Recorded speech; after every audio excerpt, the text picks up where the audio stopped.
सभापती महोदय, मुंबई मधल्या सर जे महानगर रक्तपेढी जी सरकारी रक्तपेढी आहे त्या रक्तपेढीमध्ये रक्त चोरीचं रॅकेट, आर्थिक गैरव्यवहार आणि त्यामध्ये आरोग्य विभागाच्या उदासीनतेबद्दल मी प्रश्न विचारला होता। जे शासनाचं पत्र आलंय, उत्तर आलंय, त्या उत्तरामध्ये जे आरोप मी केले होते ते मान्य केलेत आणि हैराण करणारी अशी ही उत्तर आहेत। सभापती महोदय, थोडीशी पार्श्वभूमी सांगणं गरजेचं आहे। चिंचपोकळी इथल्या एका मित्रमंडळाच्या माध्यमातून रक्तदान शिबिर आयोजित केलं गेलं। त्यामध्ये जवळपास 188 रक्तपिशव्या संकलित झाल्या। 188 रक्तपिशव्या संकलित झाल्यानंतर त्याच्यातल्या जवळपास 55 रक्तपिशव्या परस्पर कोणतीही पूर्व परवाना न घेता कुठलीही अधिकृत नोंदीशिवाय या 55 रक्तपिशव्या बदलापूरच्या माया रक्तपेढी या ठिकाणी पाठवण्यात आला। सभापती महोदय, हा गैरव्यवहार झालाय आणि जो थेट चोरीचा गुन्हा आहे। याच्या बरोबरीनेच खाजगी साठवणूक केंद्र साबू सिद्दीक प्रति पिशवी 665 रुपयांची नियमबाह्य सवलत दिली गेली, ज्याद्वारे खाजगी संस्थांनी प्रति पिशवी 760 रुपये ते 800 रुपये नफा कमवला। ही सरकारी तिजोरीची थेट लूट आहे सभापती महोदय। आणि हे करणारे रक्त माफिया कोण आहेत? हे आहेत त्या रक्त केंद्राचे प्रमुख डॉक्टर हितेश पगारे आणि दुसरे आहे वैद्यकीय सामाजिक अधिकारी भिसे। सभापती महोदय, हे जे दोघ जण आहेत हे दोघही कॉन्ट्रॅक्ट बेसवर त्या ठिकाणी काम करतात। उत्तरामध्ये असं लिहिलंय, शासनाने जे उत्तर दिलंय त्यामध्ये असं लिहिलंय की आम्ही त्यांना समज दिली आणि ती देऊन सुद्धा दोनदा समज दिली असं म्हणतायत।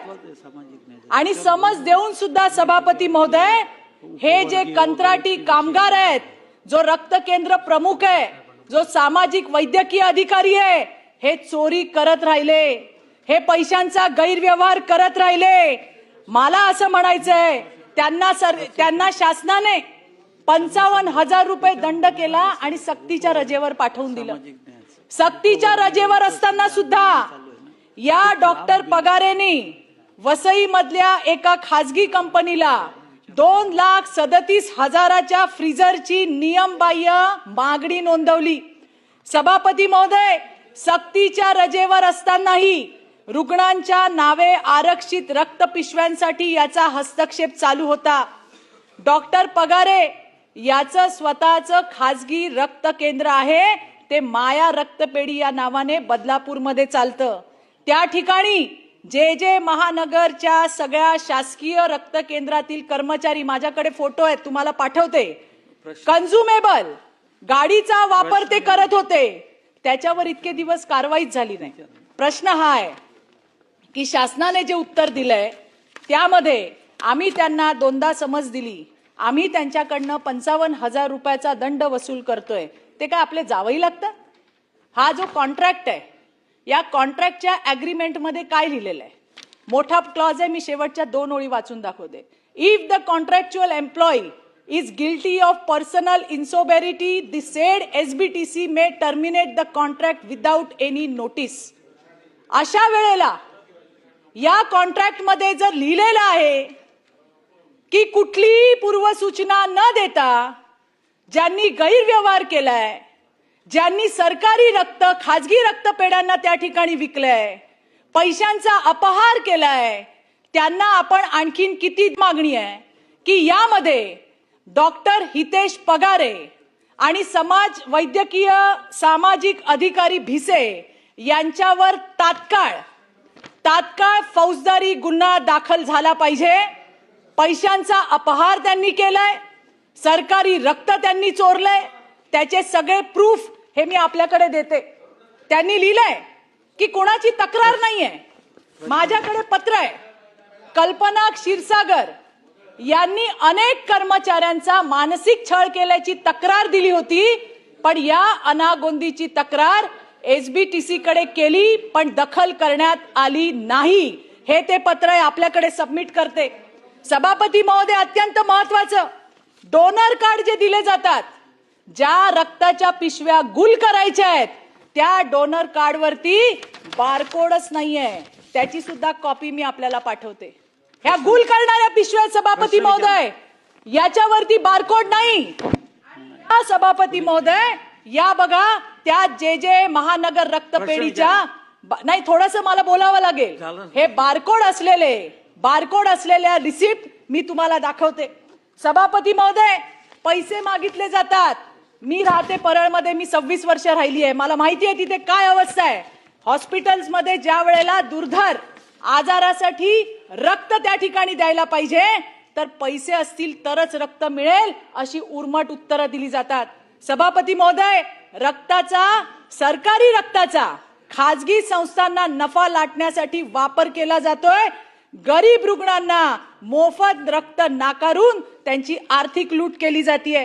हे म्हणतात आमच्याकडे तक्रारी नाही.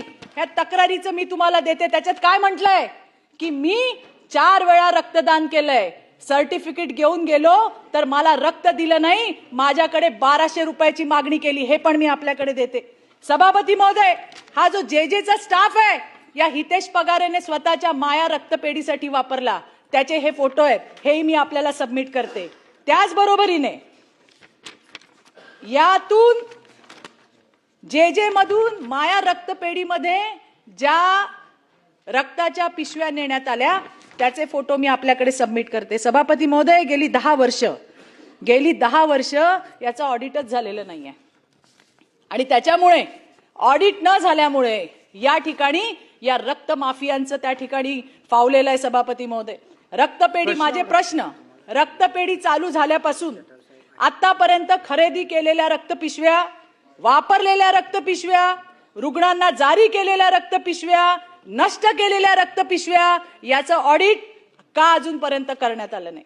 सभापती महोदय, SBTC डॉक्टर अरुण थोरात 31 मार्च 2022 चे हे एकमेव शेवटचे पूर्ण वेळ त्या ठिकाणी सहाय्यक संचालक होते. आता त्याच्यानंतर 2-3 विभागाचा भार असलेला म्हणजे ऍडिशनल चार्ज देणारे अधिकारी त्या ठिकाणी गेले आणि त्यामुळे या कामाला न्याय मिळाला नाही.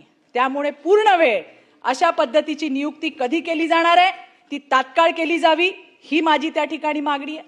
दुर्धर आजाराच्या रोग्यांना विनाव्यत्यय रक्त पुरवठा व्हावा यासाठी शासन कोणती ठोस SOP लागू करणार आहे?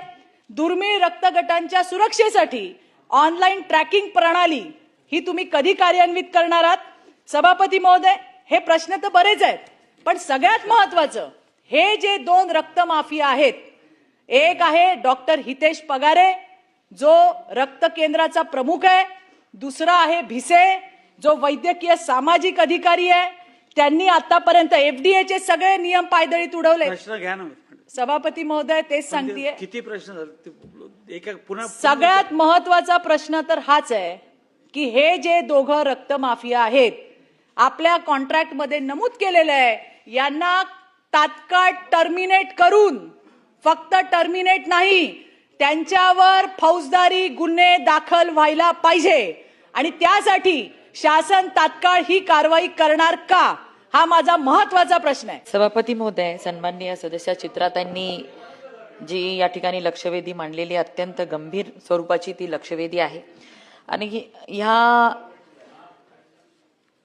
हे बाब लक्षात आल्यानंतर चौकशी करण्यात आली आणि डॉक्टर हितेश पगारे व डॉक्टर भिसे हे दोघंही त्यामध्ये दोषी आढळून आलेले आहेत आणि त्यांना तात्काळ त्यांची सेवा समाप्त करण्यात येत आहे. सभापती महोदय, त्याचबरोबर त्यांच्यावर फौजदारी गुन्हे देखील दाखल करण्यात येतील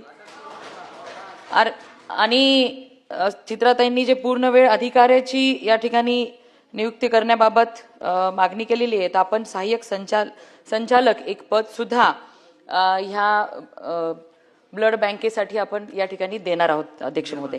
आणि यापुढे ट्रॅकिंग साठी सुद्धा आपण नॅको FDA केंद्र शासनाच्या ज्या सूचना आहेत त्यानुसार एक SOP तयार करून कशा पद्धतीने ह्या ब्लड ज्या बॅग्स असतात त्याच्यावरती QR कोड देऊन कसं ट्रॅक करता येईल याबाबत सुद्धा आपण कारवाई करणार आहोत. त्या ठिकाणी अधिकारी नाहीये. आपला विषय जो आहे तो SBTCचा आहे आणि त्या SBTC जे सरकारी रक्त आहे ते खाजगी रक्तपेढ्यांकडे वळवायचं काम या महाभागांनी केलंय. त्याच्यावरतीची ही लक्षवेधी आहे. तर त्या दोषींवरती सुद्धा कारवाई मनीषा करण्यात येईल. त्याला एक आणि त्यांच्याकडून दंड घेऊन होणार नाही. त्यांनी अतिशय ज्या पद्धतीने या सगळ्या सरकारी रक्त विकलेलं आहे त्याच्यामुळे हे जे दोन रक्त माफिया आहेत पगारे आणि भिसे यांच्यावरती SIT लागली पाहिजे. यांची आर्थिक चौकशी झाली पाहिजे. हे शासन त्या ठिकाणी करणार का? याशिवाय तुम्ही फौजदारी गुन्हे मंत्री महोदय, मी मंत्री महोदयांचे आभार मानते की त्यांनी फौजदारी गुन्हे दाखल करणार, त्यांना तात्काळ टर्मिनेट करणार हे सगळं सांगितलंय. पण सक्तीच्या रजेवर असतानाही त्यांनी त्यांचे नियम त्या ठिकाणी मोडलेत. त्यामुळे अतिरिक्त कारवाई या हितेश पगारेवर होणार का? एक SIT आणि दुसरं अतिरिक्त कारवाई.